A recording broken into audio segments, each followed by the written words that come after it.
இது என்னங்க இது? சாராயம். அது தெரியுது.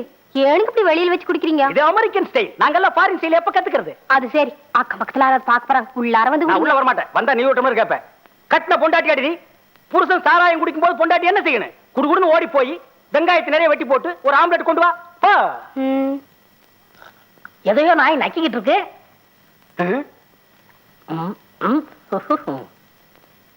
டேய் ரவுண்டு தலையா. வாடா. என்ன கூப்பிட்டீங்களா? என்ன கண்ணாடி கட்ட ரொம்ப நேரமா போராடிட்டு இருக்க? பர்சனாலிட்டியை லோட் பண்ணிக்கிட்டு இருக்கேன். என்ன லாரி இல்லையா? விளையாடாதீங்க. மீச வரைஞ்சுக்கிட்டு இருக்கேன். மீசி எல்லாம் வரைய கூடாதுடா. தானா முளைக்கணும். பாரு இந்த மாதிரி. இப்ப புரியுதுடா உன் பொண்டாட்டி உன்னை ஏன் டைவர்ஸ் பண்ணான்னு. ஏன்டா அழற? ஏதாவது தப்பா கேட்டீங்களா? இங்கிலீஷா? இந்த தலை அமைப்புக்கு நீ இங்கிலீஷ பேசக்கூடாதுடா. சும்மா இருங்க. நான் விவரத்தை மறந்துருந்து அதை ஞாபகப்படுத்திட்டீங்க. உங்களுக்கு என்ன கவலையை மறக்க ஜாலியா தண்ணி அடிக்கீங்க. என்ன சொன்ன? ஜாலியா தண்ணி அடிக்கீங்க. நான் ஜாலியா தண்ணி அடிக்கிறேன்னா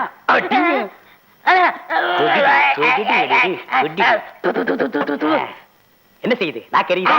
தலை சுத்துதா? மூக்கெல்லாம் நெடி அடிக்குதா? வாந்தி வர்ற மாதிரி இருக்கா? இப்ப புரியுதா இத சாப்பிடுறதுக்கு எவ்வளவு கஷ்டப்படுறோன்னு? எங்களை பார்த்து நீங்க ஜாலியா தண்ணி அடிக்கிறேன்னு சொல்றீங்க.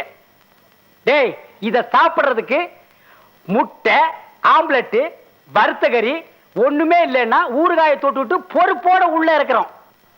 நீங்க எங்களை பார்த்து ஜாலியா தண்ணி அடிக்கிறேன்னு சொல்றீங்க. இப்ப சொல்றேன்டா, என்ன மட்டும் இல்ல தண்ணி அடிக்கிற எவனை பார்த்து எவனாவது ஜாலியா தண்ணி அடிக்கிறீங்கன்னு சொன்னீங்க, தூக்கி கூவத்துக்குள்ள போட்டுருவேன். அந்த தண்ணி அதோட சொன்னேன். ஏன் நீ அங்கதான் குளிக்கிறியா? ஆமாண்ணே. இப்ப புரியுதா உன் பொண்டாட்டி உன்கிட்ட ஏன் வர மாட்டேங்க? சும்மா இருங்கண்ணே. அடச்சி நாத்தம் புடிச்ச பசங்க. இது அதை விட நாத்தம். மிஸ்டர் ரவி, உங்களுக்கு இருக்கிற திறமைக்கு நிச்சயம் நீங்க இதை செய்வீங்கிற நம்பிக்கையில தான் நான் பணத்தோட வந்தேன். ஆனா இப்படி நீங்க ஒரேடியா மறுப்பீங்க நான் எதிர்பார்க்கவே இல்லை. ப்ளீஸ் கொஞ்சம் யோசிச்சு பதில் சொல்லுங்க. யோசிக்கிறதுக்கு ஒண்ணுமே இல்லை சார். இனிமே இதெல்லாம் தொடர மாதிரி இல்லை. அப்படியா? ஓகே, இது மாதிரி ஒரு சந்தர்ப்பம் இனி ஒரு தினம் நிச்சயமா உங்களுக்கு கிடைக்காது. அப்புறம் உங்க இஷ்டம். நான் வரேன். சார். ஓ, நீ கூட இங்கதான் இருக்கியாமா? ஆமா சார். நான் ரவிட்ட பேசினேன். நீங்க பேசினதெல்லாம் நான் கேட்டேன். அவங்க அம்மா இருந்ததுனால ரொம்ப மூட் அப்செட்டா இருக்காரு. I am very sorry. அதனாலதான் அவர் இப்படி எல்லாம் பேசிட்டாரு. அவசரப்பட்டு இந்த கான்ட்ராக்ட் வேற யாருக்கும் கொடுத்துறாதீங்க சார். அவர் எப்படியாவது நான் ஒத்துக்க வச்சிடுறேன். ப்ளீஸ். ராதா, நீ கட்டின டெபாசிட்டுக்காக மட்டும் இல்ல, உன் முகத்துக்காக தான் ரவிக்கு நான் முதல் கான்ட்ராக்டே கொடுத்தேன். இப்ப அவரை எப்படியாவது சம்மதிக்க வச்சுட்டீங்கன்னா ரொம்ப நல்லா இருக்கும்.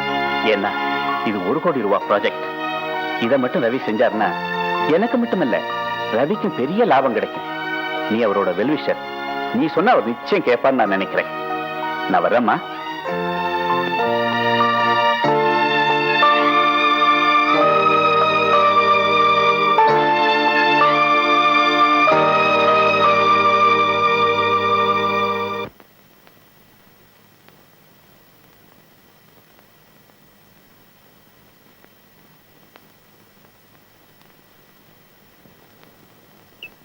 என்னங்க?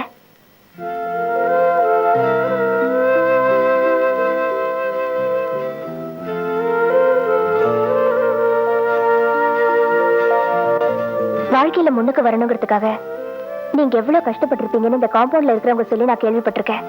அப்படி இருக்கும்போது உங்களை தேடி வர அதிர்ஷ்டத்தை ஏன் வேண்டாம்னு சொல்றீங்க?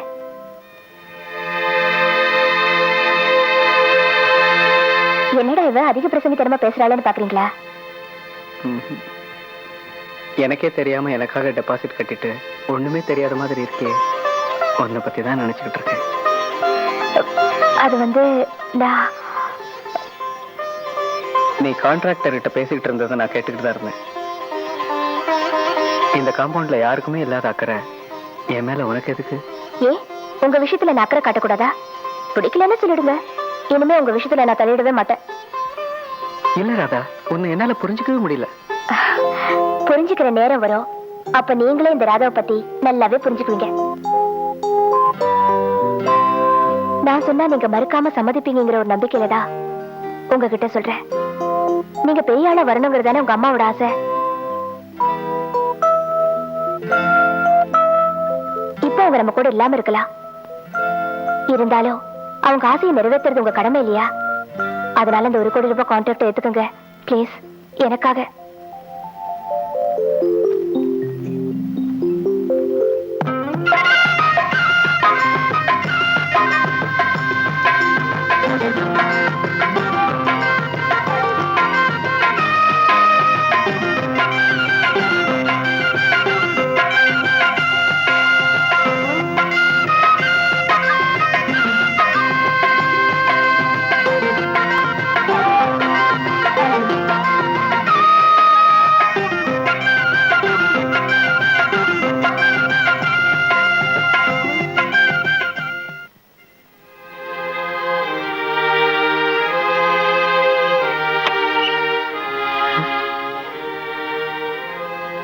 என்னது நீ இங்க? உங்களுக்காக 1 மணி நேரமா இங்க காத்துட்டு இருக்கேன். 1 மணி நேரமாவா? என்ன விஷயம்? இல்ல, நான் சொன்னதுக்கு அப்புறம் நீங்க ஒர்க்ல ரொம்ப சுறுசுறுப்பா இருக்கீங்க. ரொம்ப சந்தோஷம். நீங்க இப்ப கட்டிட்டு இருக்கிற பில்டிங்க பார்க்கணும்னு ஆசைப்படுறேன். என்ன கூட்டிட்டு போறீங்களா?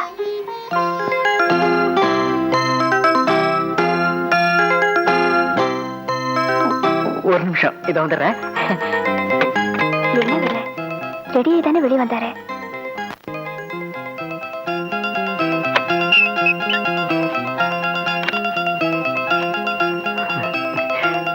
இல்ல, முதல்ல 2 பேரும் ஒன்னா போறோம், அதான்.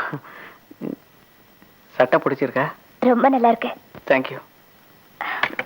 ஏ மாமோய், நம்ம இன்ஜினியர் கூட அடிக்கடி ஒரு பொண்ணு வருது, அது ஆறு அவங்க சம்சாரமா? ஏம்பல வீட்டுலதான் என்ன உயிர் எடுக்கிற, இங்கேயுமே வந்து உயிர் எடுக்கிற. இப்படி பழமை பேசிக்கிட்டே இருந்தா ஏத்தி. நம்ம இன்ஜினியருக்கு எப்ப போல கல்யாணம் ஆச்சு? அவங்க எல்லாம் படிச்சவங்க, காதலிச்சுட்டு அதுக்கப்புறம் தான் கல்யாணம் பண்ணுவாங்க. நீ வேணா பாரு, நம்ம இன்ஜினியர் அந்த பொண்ணத்தை நிச்சயமா கல்யாணம் பண்ணிக்குவாரு. ஜோடி பொருத்தம் நல்லா இருக்குது இல்ல மாமோய்? அவங்க எல்லாம் படிச்சவங்க, காதலிச்சுட்டு அதுக்கப்புறம் தான் கல்யாணம் பண்ணுவாங்க. நீ வேணா பாரு, நம்ம இன்ஜினியர் அந்த பொண்ணத்தை நிச்சயமா கல்யாணம் பண்ணிக்குவாரு. ஜோடி பொருத்தம் நல்லா இருக்குது இல்ல மாமோய்? உள்ள வரலாமா? நீங்களா? வாங்க உள்ள.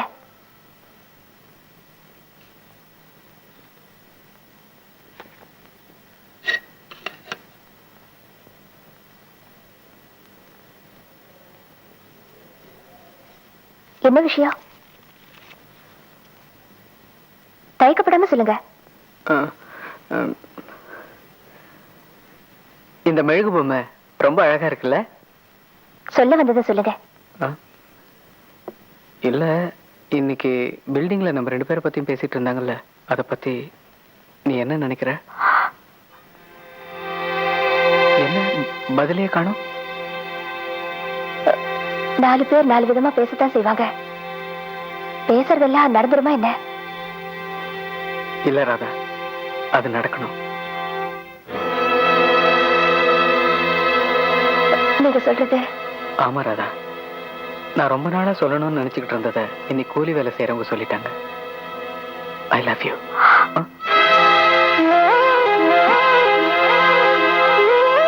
ராதா, ராதா ப்ளீஸ். ராதா வேண்டாம் ராதா, இவ்வளவு அழகான பொம்மையை ஏன் எரிச்சு அழிக்கிற? ஒரு சாதாரண மெழுகு பொம்மை எரிஞ்சு போறதே உங்களால தாங்கிக்க முடியல. ஒரு விதத்துல இந்த பொம்மை மாதிரி தான் நானும்.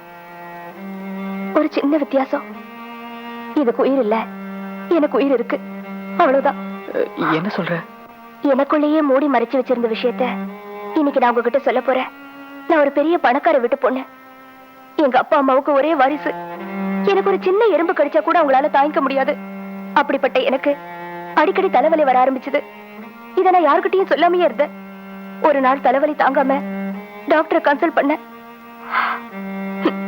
எல்லாருக்கும் விதி நெத்தில எழுதி வச்சிருக்குன்னு சொல்லுவாங்க, ஆனா எனக்கு மூளையில எழுதி வச்சிருக்குன்னு அன்னைக்குதான் தெரிஞ்சுக்கிட்டேன். டாக்டர் எனக்கு பிரெயின் டியூமர்னு சொன்னாரு. அதை குணப்படுத்தவே முடியாதுன்னு சொல்லிட்டாரு. இன்னும் கொஞ்ச நாள்ல நான் சாக போறேன்.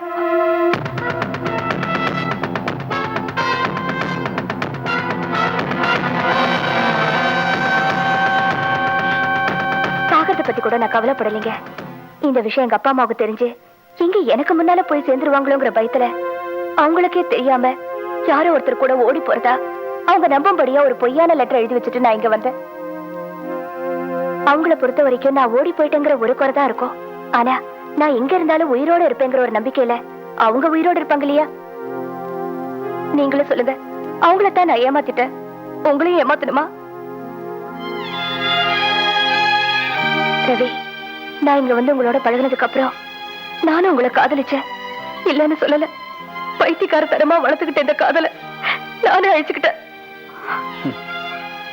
ராதா, உனக்கு எப்படி ஒரு நோய் இருக்குன்னு தெரியாம தான் உன்னை நான் காதலிச்சேன்.